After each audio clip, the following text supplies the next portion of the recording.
the Yes. people in California. So to know. So what city in California in again?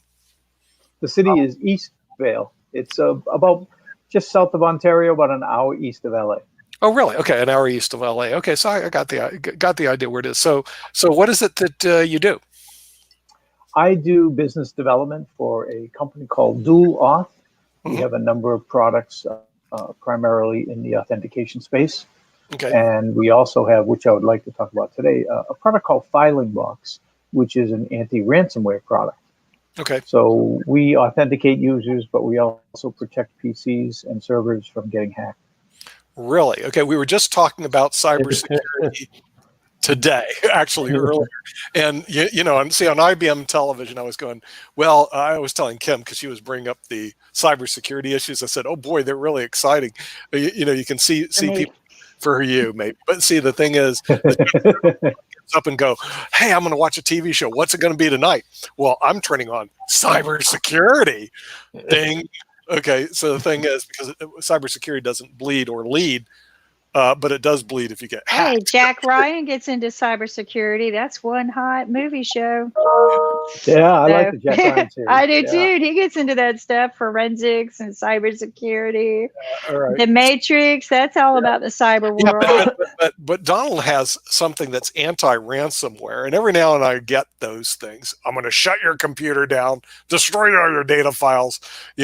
Make sure that you'll never operate again unless you send me money. Okay, I Hmm. mean that's kind of Let's like talk that. about that, Donald. We'll Well, talk about first it. off, let's talk about Donald's background just a little Sure. bit. Donald, share with us a little bit about your background and how you got into this cyber world. Sure, sure. Thanks, Kim. Good to see you, by the way. Oh, sorry. It's great to see you. Say hi to Diane for me. Mhm. I will. I will. So let's see. I have a degrees in chemistry, organic chemistry. I have a master's in organic chemistry, and I thought I was going to get a PhD and go discover something great, such as what we're dealing with now with the virus. And then I decided I didn't want to be a lab grad anymore. So I went to business school, got my MBA, and I worked in electronics, electronic materials, connectors, wiring cable, all those types of things. And I moved into semiconductors. And that got me into the cyber because while I was with Philips Semiconductors, which is now NXP, I was responsible for their RFID as well as their MyFair, which, as you see, for ticketing and things like that in the United States, and their smart cards, which this was back in the late 90s and early 2000s when nobody knew what that was in North America. And then I went to Infineon, and then I since moved to another company called Nagra ID Security. We pioneered display card, which was a one-time password on a credit card. So we're all familiar with one-time passwords, whether we know it or not. Your bank will say, I don't recognize your device, and I'm going to send you this code. Enter this code, and then you can get access. That's a one-time password. So I managed the organization that wrote the algorithms for this one-time password. It's called Oath, the Initiative for Open Authentication. And we have three algorithms, a time-based, event-based, as well as a challenge response algorithm. They're all standard, and this is basically what everybody uses. It's open source. And so Microsoft, Intel, Computer Associates, Broadcom, most everybody uses this algorithm today. And so I've been doing that for a while, and then I started consulting with companies, and I ended up with this company called Duloc, which is a Korean company. And I just finished a call a couple of hours ago with him and somebody in Canada, and we do authentication. And so that's what I do. I do business development for them in North America. Mm-hmm. And the thing is, you have you want to talk about anti-ransomware. Is there a way, Kim, we can demonstrate through put his website on? Do you have a presentation, or were you able to send us something that we can? Yeah, I have slides. Ankit, are you going to put it up, or am I going to run it from Does my PC? Ankit, do you? Well, Ankit's got a little issue with his technology right now, so I was going to help out. Unless, Don, if you can look where the share screen is, you can share your screen with us. Yeah. If you have it. Share I can screen do at the that. bottom. Yeah. Yeah, because I want to see the anti-ransomware because I do get those things. They're annoying. Yeah, it's normally best if I have my other monitor, but I'm downstairs now trying not to wake everybody up in my house. So That's right. That's right. It's very early in California. And Willie Hill's trying to keep everybody well, asleep it's there too.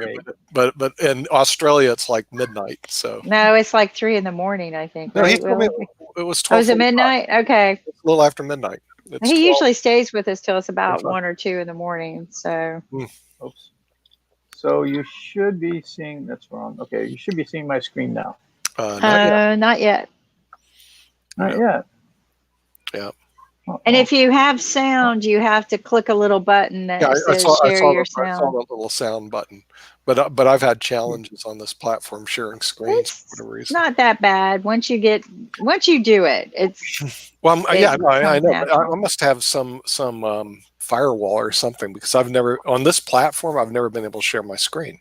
It's I'll just show you how to do Really? it. Sasha was having problems too. Well, the share button is grayed out, so it's not allowing. yeah, that's it. what I'm So saying. you All have right, to do it you to emailed allow- it. You emailed it to me, right? I'll pull it up. Yes. Okay. Okay, let's see if Kim has the Wade. Yeah, because see, I have the same problem when I try to share screen. I was testing it today. The gray button would keep going, so I'm sitting there going, somewhere my system is blocking it, and so I can't share my screen. And I love. Oh, I got it. I got it. Are you Okay. kidding me? You have to I had tell to me click how on the you Chrome. broke through I had to that. click on the Chrome tab. There you go. Okay. Chrome, unfortunately, Ah, rules the world. So here we Okay, go, wait a minute. I guys. think I see it. Here we Yeah, I go. didn't realize I You're needed to sharing click us on now. that. So Yeah, you you're got to sharing pick. us. You got to Okay, pick what so- screen you want to share. Yeah. Oh, I need to go back and choose the screen now. Okay. Right. Sometimes you have That's to why stop. I should be. I did get to this level where I shared I'll- start. You'll figure it out, Nick. You'll figure it out. It takes a while. Really. Yeah. Every technology is unique and different. They're all Yeah, proprietary. And Yeah, So can you see it now? so I see you're still sharing our screen, I think. Wait, let's see. Oh, you don't see my presentation yet? Okay. No, not For yet. some reason, it's not. I see it. Let me shut it off and start over. There it is. But we're still seeing you sharing our screen. Yeah. How So about when that? you No? so what you do is when you share screen, this would be good for the world to hear. When you share Yeah. screen, you have a choice for applications, I saw right? that. So you say share screen, and then a window pops up and it says your entire screen or an application window, and that would probably be the one if you're wanting to share a PowerPoint. You pick one of your application windows. Unfortunately, if your applications are opened up like mine, you've got 1,000 of them. And then there's the Chrome tab. So there we go. Is that your PowerPoint? No, that's the Chrome tab. But so you're seeing that. So now do you see my presentation? All right, let's try. All right.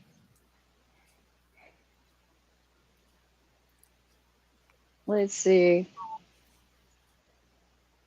There we go. Is that it? Protecting your data systems from ransomware. I did Right. it. I mean, I'm trying to do it. Is it working now? It's up. Oh, Inkit's showing it? Yeah. No, it's coming from Oh, so Don's. it's not me. Actually, it's coming from Don's screen. Unless Oh, Ankit, is it? Is that? I'm Ankit, doing did it. you're doing it? Okay. All right. So Don, we'll Okay, just. so fine. Can you make that just the full screen, Ankit? Yeah, you have to do. Fine. Yeah, you have to do. Yeah, what is it? We work around. We're not 100% perfect here. We have internets go down. We have Yeah, you have to do share the whole screen or whatever the heck it is. Slideshow view show. well it just let me give Ankit, is that you still? I was doing it. I'll try one more time. Okay. Yeah, I can see the PowerPoint. I just see only parts of it. But anyway, so so Don has always been in the world of what I call the white hat world, right? They have a black hat and a white hat, hackers as we call them. But Don has always been in the white hat world. We go to similar conferences, speak at similar conferences. I've spoken. He's held what I call weekend work conferences. They are where you really get down to the nitty gritty of each individual problem and find solutions, right? So you get all of these very smart people together. It's not the big, huge conferences. It's what I call the working conferences. And then you come up with solutions with these individuals. And I always liked them because they were more very informational, right? Yeah. And Absolutely. people would share the information. But it's so Don is an entrepreneur, and as he will share, it's very expensive to host those things. And it's not easy to pull together. So when somebody hosts them, be very appreciative. It's not like they snap their fingers and boom, the conference is there. There we go. I can see it. Protecting your data from ransomware saves money. It's good for business. Okay. So do you take control and I tell you when you want to move slides? And yeah, whatnot? we'll have to move your slides for you right now. Yeah, Ankit will move the slides. Okay. Yep. Okay. So go to the next slide. Really, what I'd like to talk about. Yeah. Oops. I accidentally kicked him out. Oh, that's not good, Kim. Because he's the presenter. Data breach, data loss. He'll back in. That was my fault. Yeah. Okay. Well, I was trying to get rid of. We had his share screen, and I was trying to remove the share screen. I was going to dismiss myself so we can see more of Don and listen to Don talk about this, because when it comes to ransomware and security, because most businesses in the United States are small businesses, and we operate a small business out of Salt Lake that goes around the country. But one problem you have if you're a small business owner is the things you're discussing: data breach, data loss, data leak, ransomware. It's not like the business owners, we actually work with over 200 companies around the United States, which also are small business owners. They're mainly doctors, lawyers, architects, and engineers that own their own business, but they're not by any stretch of the imagination cybersecurity experts. And there was no college courses around when we went to school on cybersecurity. It just didn't exist. So what happens is we're left to fend for ourselves, I hate to say it, as to what to do when it comes to cybersecurity, and there is no, of course, what we'd like to do is take a magic pill and make all our data secured. Now, here's what I can tell you what we did do. We put all of our files in a place called eFile Cabinet in the cloud, and we're hoping that eFile Cabinet is secured from hackers. That's all, And then when it comes to our emails and our other systems, we spend a lot of time hoping that we're secured from hackers and ransomware. Yes. Okay, so I'm going to send you a movie to watch. Hope ain't no strategy. But hope ain't no strategy. You do not hope. You keep a hacker out. What we need to do is we need to bring Donald back, because also during this time of the year, because of the coronavirus, a lot of small businesses are shut down, and this gives us an opportunity, the time to actually learn a little bit about cybersecurity. Because one problem with the doctors, lawyers, architects, engineers, frankly, you just run out of time to address all the issues that face your corporation on a daily basis. John could probably run a really good webinar, WebEx program for IBM TV on cybersecurity. Like I said, he is one of the few people I trust. I have a handful of them, but hope is not a strategy. There are things you can do. But we can do a virtual conference on cybersecurity. You don't need to have where people fly in. I'm going to tell you something, and I know you're not going to want to hear this, but if my clients, and it was all about the financial or medical, there is no way I would store any data on an eCloud anywhere. No way. There is no security there. And if I were a hacker, I'd be hunting you down and well, you're telling me our eFile cabinet is not secured? Well, you know what I found out about NCDOR? When you upload your files, all of your financial files, like from every institution you have, with all of your data on it, and you have to upload it for the IRS or the Department of Revenue. Yeah. Do you know who they use? Who? Citrix. And Citrix. You know who Citrix is. GoToMeeting. That's GoToMeeting. Yeah. So you upload all of your files into this public cloud storage space. Yeah, right. And they leave it there, and they go, we just leave it there for 10 days, and then we move it to ours. And I'm like, 10 days? Boy, what kind of damage can a hacker do in 10 days? So can we email Don and get him back on? Because I'm highly I interested. just did. Okay. And I don't know. I'm highly interested in this topic, and you know, we may want to create a special, because I have my LinkedIn people that would love to know more about this, especially small business owners, because they just don't get any training in cybersecurity. It's like, blup, you know, and we're left to the wolves as to figure out what to do. We get a lot of antivirus software sent to us all the time, all these pop-ups, buy this antivirus software, buy it.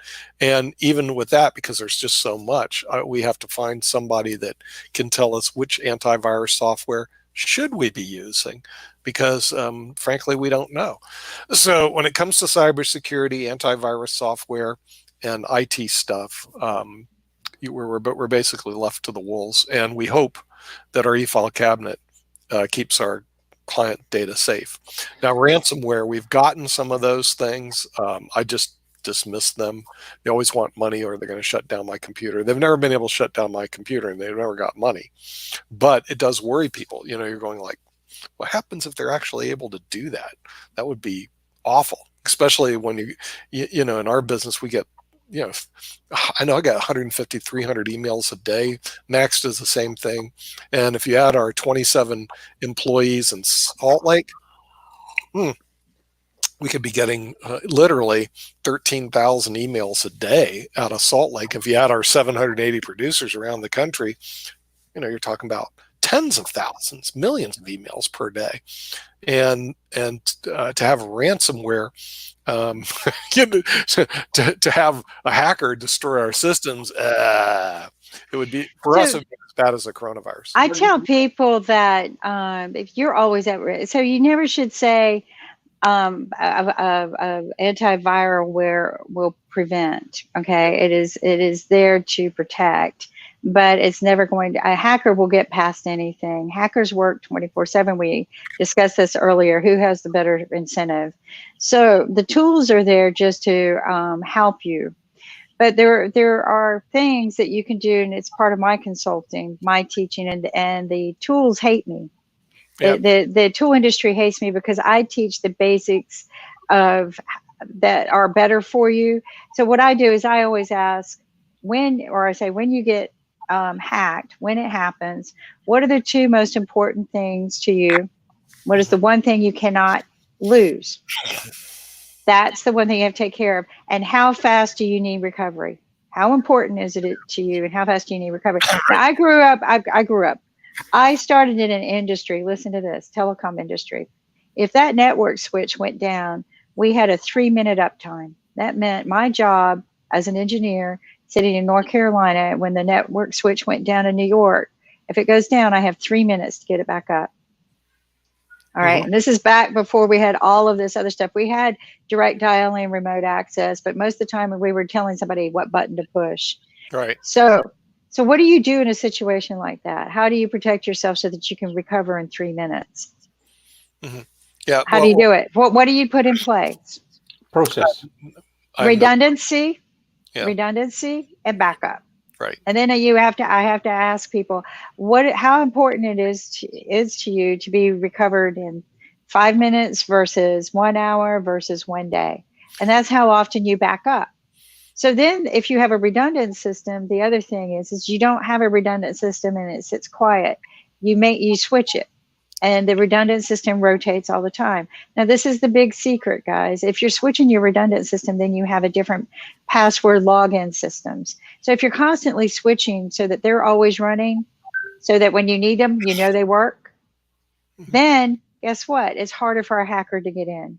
Yep. So the rotating of redundant systems makes it a lot more difficult. So the tool people, they don't like me because I give you the tools to really what you need, and that is if you can recover in 3 minutes to an hour or a day, if you can fully recover to operate, the hackers hate you. that you're not the type that hackers want. Right. So that's the secret. That's my secret. Recovery. Yeah. Is Well, Don back? Because I hate that he's not here. I hate we yeah. lost Well, him. if we lose him, we're going to have to bring this guy back We with have Dr. Naveen. an audience about it because We have Dr. Naveen joining us from Gravitas. okay. So I'm going to dive out. You talk to Dr. Naveen. Yeah, we'll bring Dr. Naveen in just a minute. There's Dr. Naveen. Hi, How you doing, Dr. Naveen? I'm doing good. Yeah. Good. Subscribe to Dr. Naveen. Yeah. So what city are you in, Dr. Naveen? So I'm calling from Gurgaon, dialing in from Gurgaon. Gurgaon is a very, I mean, adjacent to Delhi. It's part of National Capital Region. Part of the Delhi National Capital Region. As Okay. I Yeah. told you, Yeah.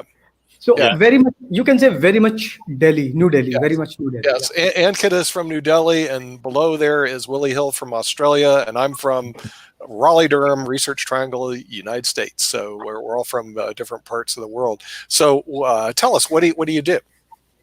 So as you are already calling me as a doctor, Naveen Nishal, so I'm a doctor by training. Mhm. I did my graduation way back in 1998, and I did my post graduation in internal medicine. Okay. I worked for Government of Delhi for 3 years, and then I started my own venture. Right. I started with a chain of hospital, Mhm. and we were primarily working in tier 2, tier 3 cities of India. And I developed, because in India, majority population lives in tier 2, tier 3 town and rural India, and 7% of the population is only in metro cities. So I started with a chain of hospitals. I set up 100-bedded hospitals in tier 2, tier 3 towns of India.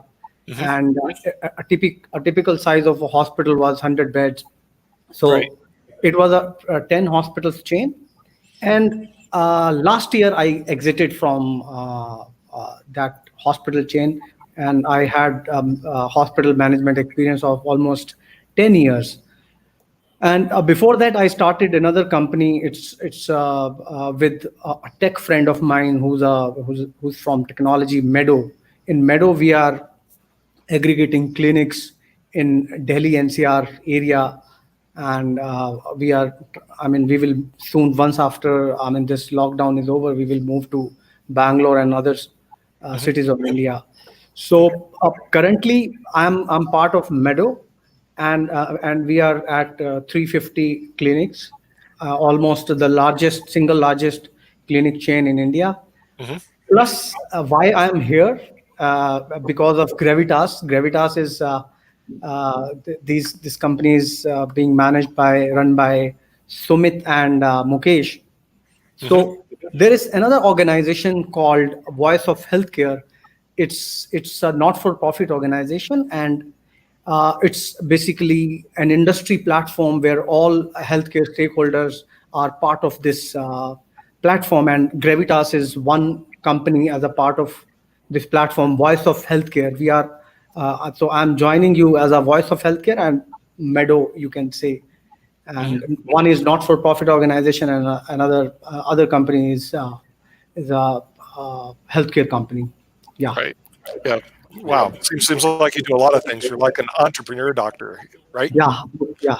Okay, right. Well, we're just going to have a little brief on something that's important. I actually own a company in Salt Lake, an actuarial firm of all things, and I'm an attorney by trade. So I'm actually licensed before the United States Supreme Court, and I'm a professor at Northeastern University's School of Business. I've been that for 10 years. So I do a lot of different things. And Donald has a little interesting thing on cybersecurity that we're just going to take a look at, because we actually, my company in Salt Lake, we work with about 200 companies around the country. And when it comes to ransomware, cyber, data being attacked, because we run a lot of data through our company, it's almost like, What do we do to stop these, not coronaviruses, but viruses? So, And Donald, I want to add just yeah, real quick, if you're in a startup world doing any kind of technology, especially anything that would have to do with tracking or adapting into the internet, this is something that you need to be familiar with, because everything is an open door and an open gateway to hackers. And I'm going to turn it over to Don at this point, Nick. Yeah. So I'm going to back out so that we can see. yeah, we're gonna get Don up here. Okay. Tell us about what you do here on this. Sure. Okay. So what I'd like to talk about is how we can protect our data, and protecting the data in the system that you have, whether it's a PC or a server, protecting it from ransomware not only saves you money in the long run, but it is also good for business. Next slide. So really, what's the next step in network and endpoint protection? We've had these around for a long time. We're doing a lot of things in protecting networks and endpoint protection, put up firewalls and all these great things. The answer is storage protection. So let's try and look at a practical EDMS provider that has developed a new network file server and the data loss and data prevention, data breach prevention server. Next slide.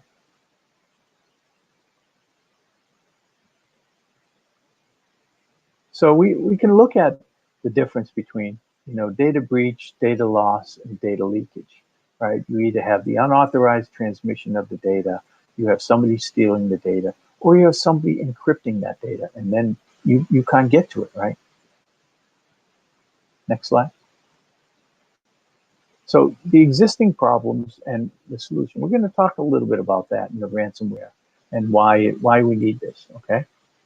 Go to the next slide. We're going to talk about, we're going to see some of the statistics on ransomware. The demands are massive, right? This year alone, we expect it to be at least $170 billion worldwide. In the US alone, it could exceed $1.4 billion. And we're one of the better countries for protecting ransomware. And this data is based on 450,000 attacks just last year. 33% of these companies that get hit, they pay the ransom.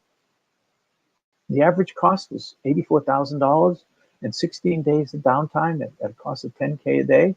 That's over $200 and something thousand per company. Gartner says that the total cost of downtime to be a minimum of $42 billion and an estimated cost of $169 billion worldwide. And I mean, I can go through the list of medical centers. I mean, initially it were the major accounts, the big banks and things that were getting attacked. Now they're reducing it, right? They're going after municipalities, they're going after credit unions and smaller things because they're easy targets. I mean, we all know the stories of Atlanta and Baltimore. They were hit with ransom attacks last year, and I think it was like $50,000 or $70,000 worth of ransomware that they were charged, and they refused to pay. And it cost them between $17 and $20 million to get their data back and get their systems up and running. And they didn't even get all their data back. So next slide.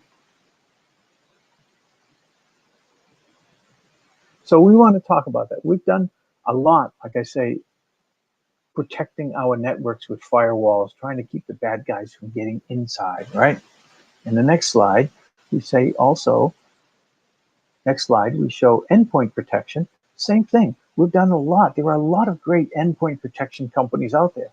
But network protection and endpoint protection, that doesn't solve the whole problem. In the next slide, we're going to see this. So you can see that the network protection, the endpoint protection, they do help us, right? They protect things, but they don't stop us from a drive-by attack or a social engineering attack. And this is where the malware gets beneath the operating system and encrypts our file, and then we get the ransom attacks, or we get a data breach and they steal our data. Next slide. This is something you don't ever want to see on your PC, right? All your files have been encrypted, right? This is not a good sign, right? We want to keep this from happening. In the next slide. So data loss, basically it is, it's a breach. It's when the bad guys come in and they take our server or they take our data and they encrypt it. And they use the best encryption techniques that are out there. They have the highest level military grade encryption. And then they charge us some ransomware to give us it back. We don't know whether they're even going to give you the data back. And the next slide. So where do we go from here? What is the next solution? How do we protect our data from getting hacked? Next slide. So the answer is protecting the storage. This is the key to the solution. We have to protect our storage from getting hacked. Next slide. Now we see the difference. With the storage protection beneath the operating system, the social engineering attack, the drive-by attack, they don't work. They're invulnerable. They hit it and they bounce off. So we're creating a read-only file system and a fake file system. So the read-only system, it's like creating a CD-ROM of all your data. So they can't change it, right? The next slide. Now we're going to see just a little demo here of creating a read-only file system. Maybe you need to highlight it so it will go on. The little demo should run. Now go back to that one and go hover near the bottom, hover your mouse. And there'll be a, it's not going to run. So,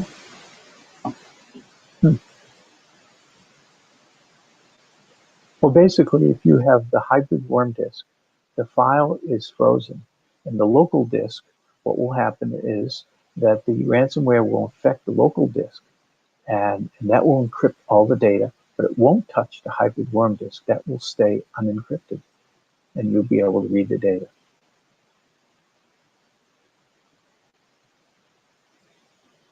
The next slide. So we also see here, and if we hover near the bottom, you can maybe get the demo running, or maybe not. Hover right there in the bottom, yeah, it should show. No, it won't run. So in this case, you're opening up your system and you create a file system that's frozen. And when you try to copy it, or if you try to open it, if you try to encrypt it, you cannot do that.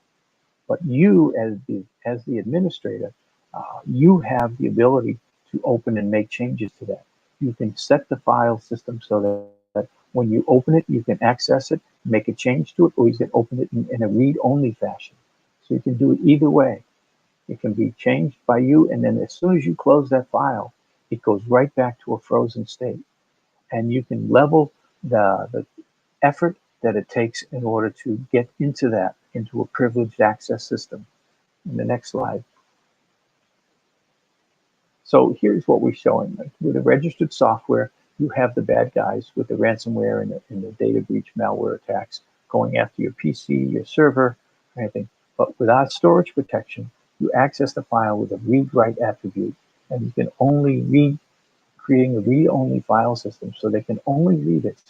And then you create a fake file system so that they can't open it at all. They can't copy it, they can't, and it's all protected.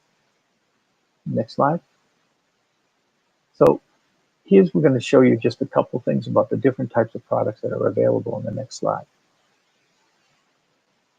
So there's basically 4 products. There's Filing Box Nano, which is hardware device designed for individual PCs or phones. It's a small little device, about the size of a cigarette box maybe. And Filing Box Mini, which is designed for maybe 4 or 5 professionals. These are both hardware devices. Filing Box Mega is a server-based, and same thing with Filing Box for Enterprise. These are server-based products that are designed for massive data centers, more than just one PC or 2. Next slide.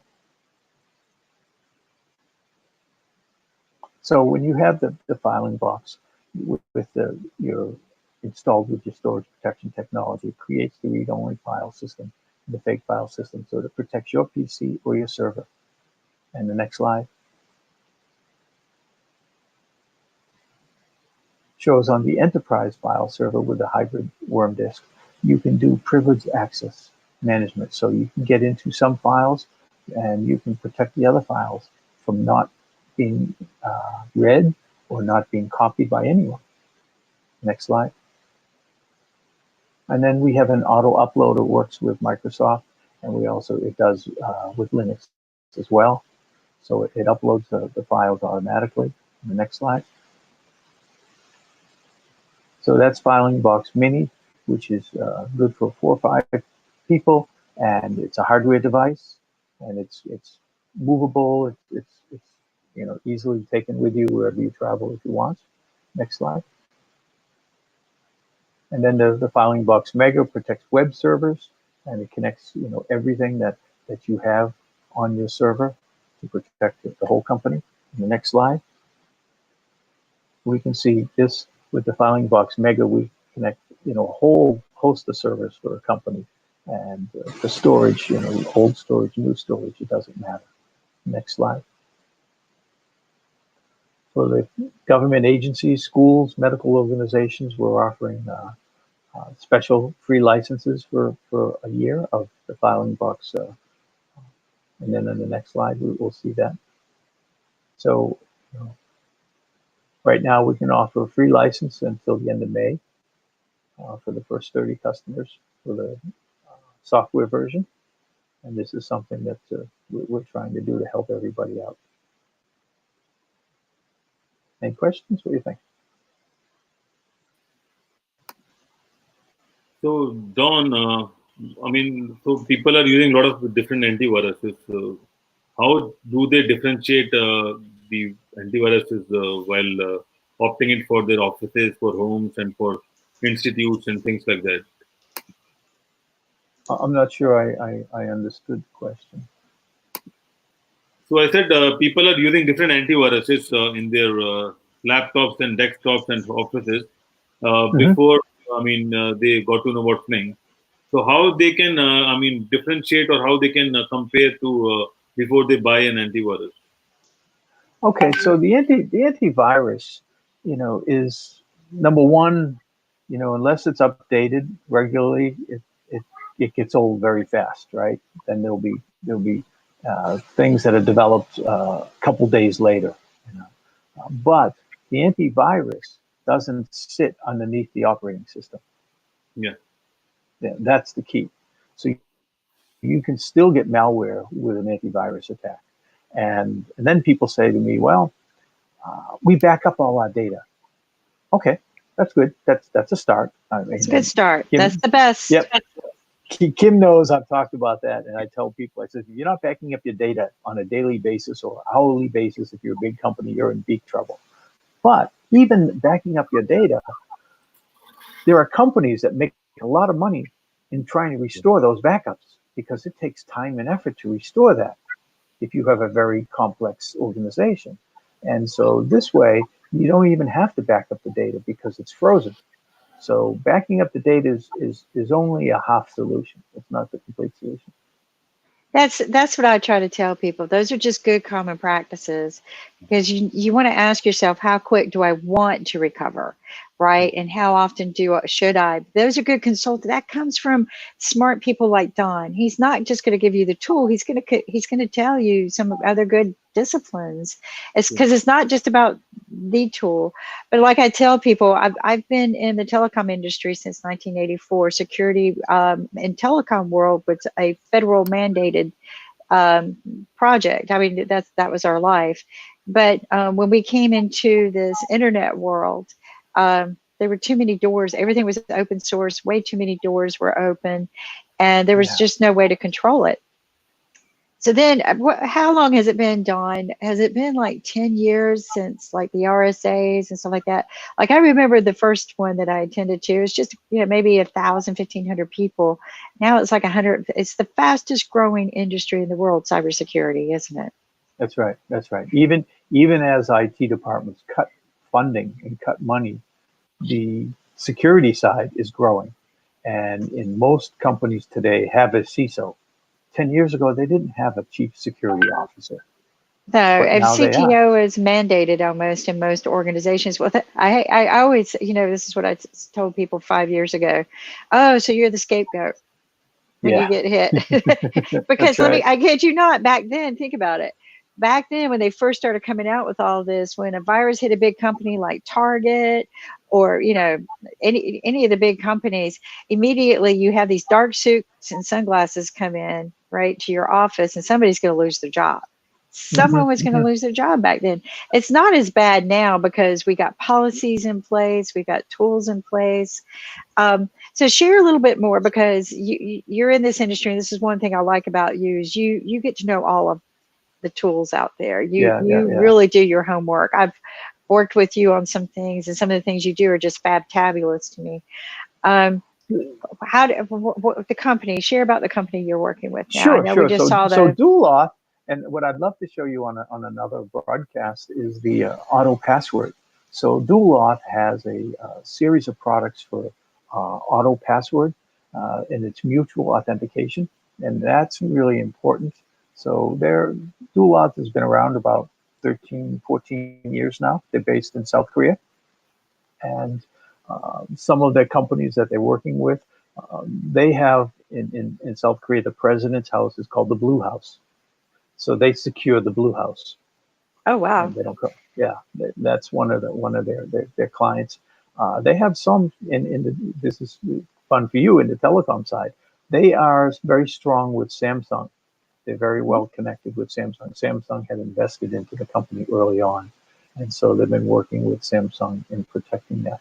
So they're all about security. And you know, something that people don't understand and realize is how much security is invested in just your phone. You know, all the research and development that we put into just protecting your phone. People don't realize all of the stuff that goes into this, do they? Absolutely. No, that's right. And it's funny, I was at a conference not too long ago in a panel discussion, and we were talking about internet security, and they were talking about putting, you know, security in all the devices that are being created. And that's really hard when you're talking about a $5 light bulb and things like that. And they said, well, you know, look at the phone. Look at how much security we got on the phone today. I said, that's $1,000 device. It's easy, right? See, I told you guys the light bulbs are being tapped. I told you. We were talking about smart houses and lighting, and I go, watch out for those bulbs, folks. So we actually, we were just talking. I was talking with my CEO, John, about that, where we're going to start targeting the IoT world. Oops. Give it a second. It'll spin back. About protecting to authenticate you to your devices, so that your devices will now connect to the internet. It's scary. I mean, and Don, one of the things I've been wanting to do is take you to, and I don't know when this will happen, but take you to one of our smart cities programs, because this was a panel talk I wanted to have almost 10 years ago. Was we need to implement cybersecurity into our smart homes and smart cities projects, because, you know, as we discussed, there's 2 billion, 20 billion open devices now that connect to the internet, and growing by the day. That's an open door for hackers everywhere, and we got to be careful. But the most important thing is human intelligence, and then after human intelligence, look for tools and resources that good disciplines. And Don is somebody I trust. I would, anything he would share with me, I would try and use. Don, you said that you might have some testing and maybe something free that we can try out. Absolutely. We can get you a free license for the software version of the anti-ransomware product called Filing Box. Okay. If you want, I can get you the website address, and you can click on and sign up for it. Ankit will type it in for you. So we'll go ahead and share it with the world right now. Ankit, do you have it? Where is it at the website? You can type it in private chat. Yeah, it's not on the website. I have to get the link. Okay. So we'll share it with the people later, but you can get some free ransomware. We need to re-invite Donald because there are a lot of questions need to be asked, and a lot of people are lined up. Yeah. So we have to re-invite, and we'll discuss more about the antivirus and the scams and all those things. Okay. Maybe. I mean, I can look and see if I can find the link right at the moment. Well, Donald, if you're open to coming back, we'd love to have you back. And also the company that you represent, if you would like to bring them on and, you know, share with us what's going on too in their world. I mean, because it's not, we're all in this together. This is great conversations while you're down to learn about all these wonderful things. But yeah, let's schedule to have Donald back. I know I'm getting all of these, like, because cybersecurity is something people just don't think about. It's like Nick says, oh, that's taboo. That's something magic. And that's the crystal ball. We try. Yeah, we try to make it easy and simple. One of the things I used to always show when I would do presentations years ago with Venn diagrams, and I'd show 3 circles and they overlap in convenience. And I say, which 2 do you want? Because you can't get all 3. Well, we try to do the 3rd one. We try to make it simple, convenient. Yes. Without astronomical cost. Yeah. Well, everybody wants that easy button, right? They want everything the easy button Absolutely. without astronomical cost. But Kim, we should maybe do a special on cybersecurity. It's not.